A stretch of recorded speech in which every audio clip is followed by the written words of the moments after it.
Bom dia, meu nome é Florence e hoje eu vou falar um pouco sobre os plásticos. Eu sou membro do PET de Computação e estou no 5º período do curso de Ciência da Computação na UFPB. Eu vou começar falando o que são os plásticos, a história deles, como são utilizados, quais as problemáticas que envolvem e vou finalizar com informações sobre a reciclagem. A palavra plástico, ela tem origem grega e significa aquilo que pode ser moldado. O plástico vem das resinas derivadas do petróleo e pertence ao grupo dos polímeros. Um polímero é o agrupamento de diversas moléculas para formular uma macromolécula, com características especiais variadas. Os plásticos são divididos em 2 grupos de acordo com as suas características de fusão e derretimento, que seriam os grupos dos termoplásticos e os grupos dos termorrígidos. Os termoplásticos são os que amolecem quando são aquecidos, podendo ser moldados, e quando eles são resfriados, eles ficam sólidos e vão tomar essa nova forma que eles foram moldados. Esse processo dos termoplásticos ele pode ser repetido várias vezes. E 80% dos plásticos consumidos são termoplásticos. Os termorrígidos são aqueles que não derretem quando são aquecidos. Então, isso vai impossibilitar que a sua reutilização seja feita através dos processos convencionais de reciclagem. E antes mesmo do plástico ser inventado, ele já existia na natureza. Algumas resinas de certas árvores que são conhecidas aí desde a antiguidade, são consideradas como plásticos naturais, como por exemplo o látex, a celulose, o amido. E já o plástico artificial, ele surgiu com uma contribuição de vários inventores. Em 1839, um americano chamado Charles Goodyear criou o processo de vulcanização da borracha, que transformava o material natural em um produto que fosse mais resistente às mudanças de temperatura. Depois, em 1870, um outro americano chamado John Wesley Hyatt, produziu celuloide a partir da celulose das plantas. E um dos usos mais conhecidos da celuloide é a confecção dos filmes fotográficos, aqueles para máquinas analógicas, e na confecção também de bolas de tênis. Mas foi só em 1907 que o químico belga Leo Baekeland criou o primeiro plástico totalmente sintético e comercialmente viável, que foi o Bakelite. E a chave para essa criação foi o novo processo da polimerização, que consiste em juntar, a partir de diversas reações químicas, várias moléculas menores em uma grande, que não se quebra facilmente e aí o material ganha maior durabilidade. E desde então, desse novo processo, centenas de outros plásticos foram criados para as diferentes utilidades, né? Que surgiu o poliéster, o PVC, o nylon, o poliuretano, o teflon, o silicone. Quando se fala em plástico, é bem difícil não pensar, em um primeiro momento, em uma sacola ou copo descartável. E essa associação é bem compreensível, já que o setor de embalagens é responsável por mais de 1/3 do total da produção de plásticos no Brasil. Mas a aplicação do plástico, ela não se resume somente a isso. Porque o plástico ele faz parte da revolução do mundo moderno. Setores como aviação, eletrônicos, saúde e várias outras áreas utilizam desse recurso, como no setor automobilístico, por exemplo.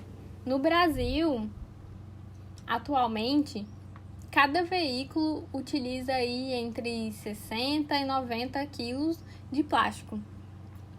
sendo que 63% é em equipamentos internos, 15% no corpo externo, 9% no motor, 8% no sistema elétrico e 5% no chassi. O plástico ele vai possibilitar para os automóveis designs mais modernos, redução de peso, aumento de segurança, redução dos custos, redução do tempo de produção. E grande parte dos eletrodomésticos e dos eletroeletrônicos, que cumprem aí várias funções importantes nos nossos cotidianos, elas também utilizam a matéria-prima em suas estruturas. Como, por exemplo, o liquidificador, o ferro de passar, a geladeira, a máquina de lavar. Todas elas utilizam na sua estrutura o plástico. E o plástico, ele possui uma característica de resistência ao calor, que, entre outras inúmeras vantagens, faz com que ele seja utilizado também em aparelhos de TV, micro-ondas, celulares. E em todos esses objetos, ele aparece como um elemento fundamental para o funcionamento. E fora que o plástico representa o material mais aplicado na fabricação de produtos da área de medicina, com uma participação de 45%, porque, embora os processos de esterilização sejam eficientes, a utilização de materiais plásticos descartáveis ainda é um método mais seguro.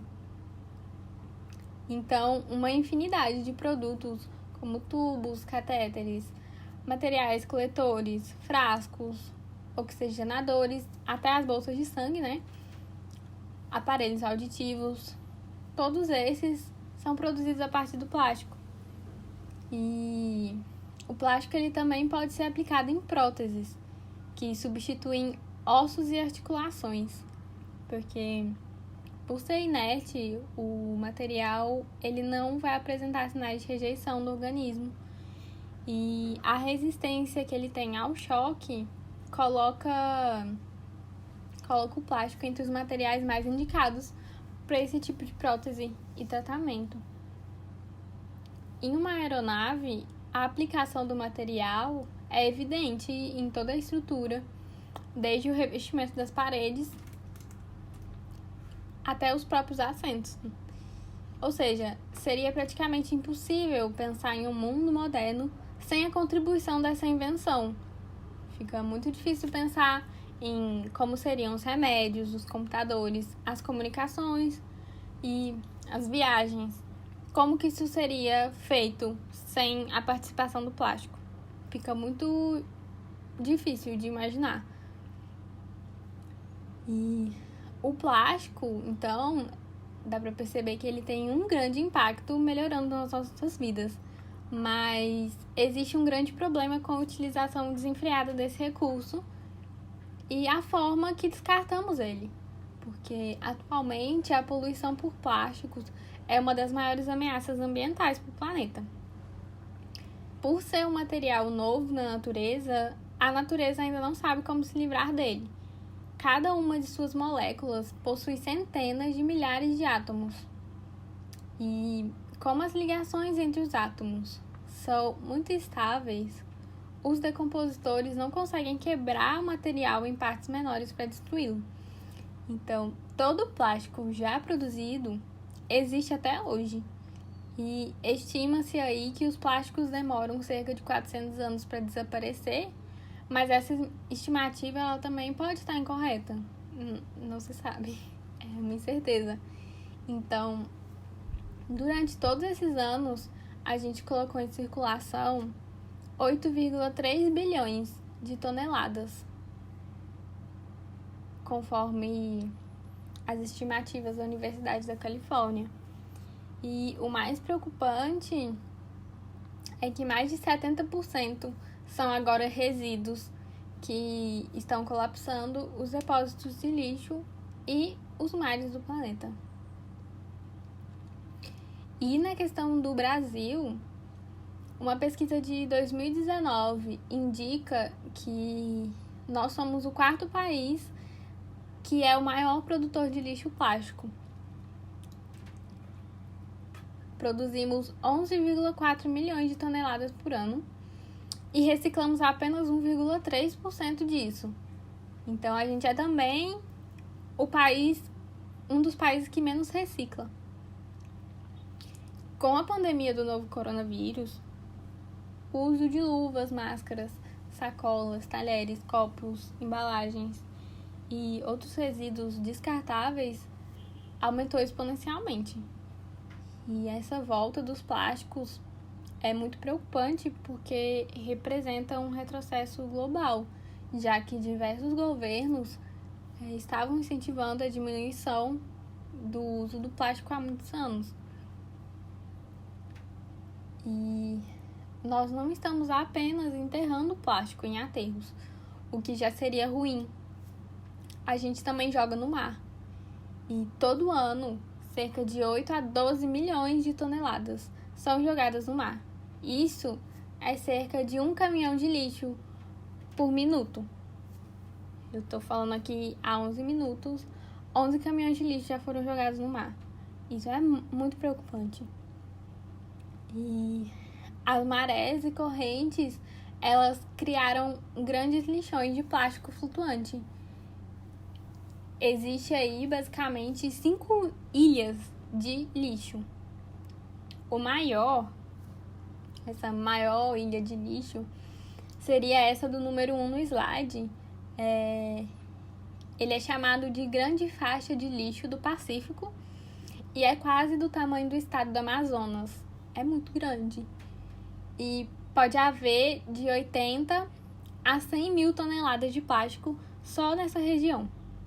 E ainda tem mais 4.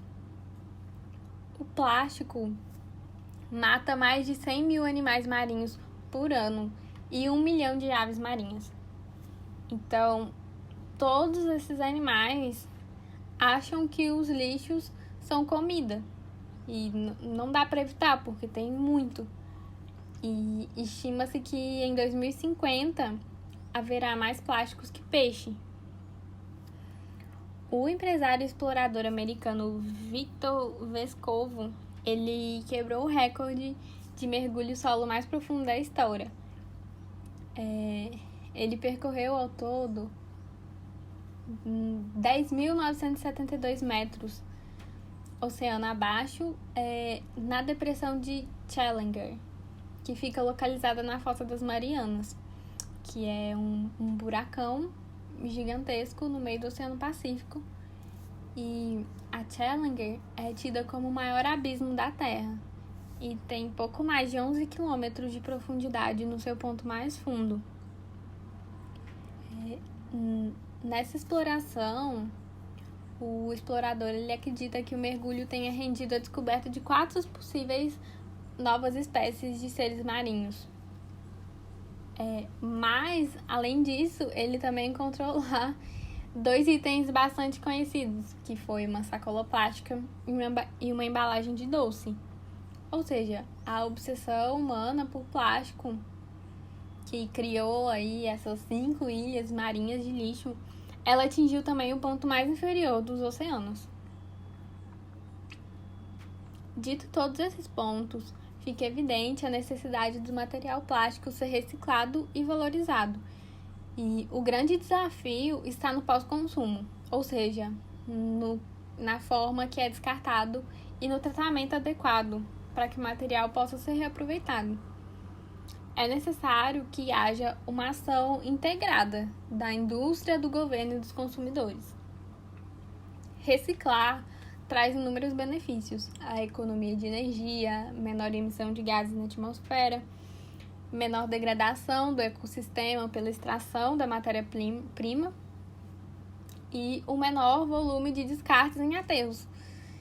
E, além de tudo isso, a reciclagem também traz a oportunidade de sustento para milhares de famílias. Dessa forma, todos nós aqui estamos sob a ótica de consumidores e somos os primeiros responsáveis na cadeia de reciclagem.